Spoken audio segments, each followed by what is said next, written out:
Inside a world inspired by the myth of the Tower of Babel moves a hooded figure, our protagonist. We don't know who they are or what their purpose is, but one thing is clear from the start. The world they find themselves in is unfamiliar. The glyphs that make up the writing mean nothing to them, and even the people who inhabit this land speak an unknown and incomprehensible language. Without being intimidated, the hooded figure begins to explore the tower and study its language, gradually getting to know its inhabitants, divided into castes that lead separate lives. As often happens, the story of Chants of Sennaar leaves plenty of room for interpretation, but provides players with many hints and clues scattered throughout the environments, gradually leading them towards the final destination.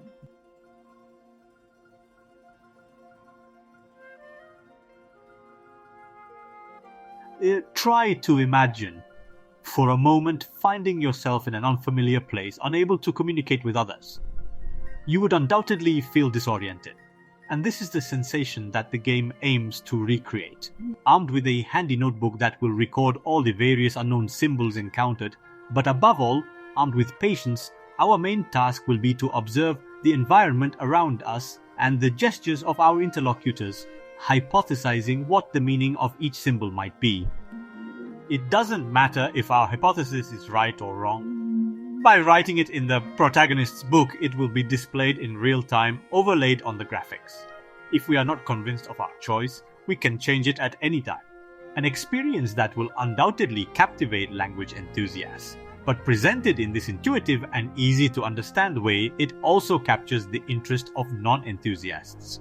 A minimal amount of confusion and frustration is of course always present, but these are the deliberate sensations that it's okay to experience. In any case, the game will never truly leave us alone. At regular intervals we will be tested, and if we demonstrate that we have at least understood which symbol to associate with the required meaning, we will see it translated definitively. However, the developers decided to vary the experience a bit, offering alongside the linguistic component some more traditional puzzles and various stealth sequences. In my opinion, it wasn't really necessary, and in fact especially the stealth sequences can be rather tedious to get through, despite a very friendly automatic save system that will almost never force us to repeat long sections. This results in an overall experience that, proceeding calmly and avoiding rushing or proceeding with brute force by trying symbols at random, takes at least 10 hours.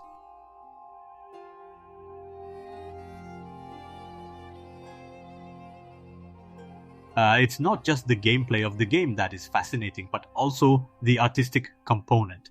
Palaces with impossible geometry, staircases that connect environments in absurd ways, hanging gardens.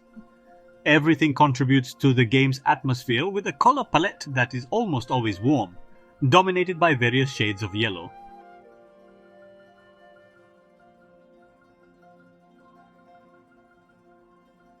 The game doesn't have a really voiceover, it only has some occasional lines, at times repetitive, that accompany the text.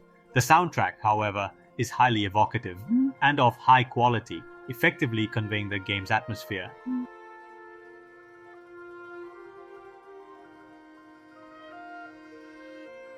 Chants of Sennaar is a fascinating game with gameplay that offers a challenging experience, yet provides players with intuitive and easy-to-use tools to navigate it.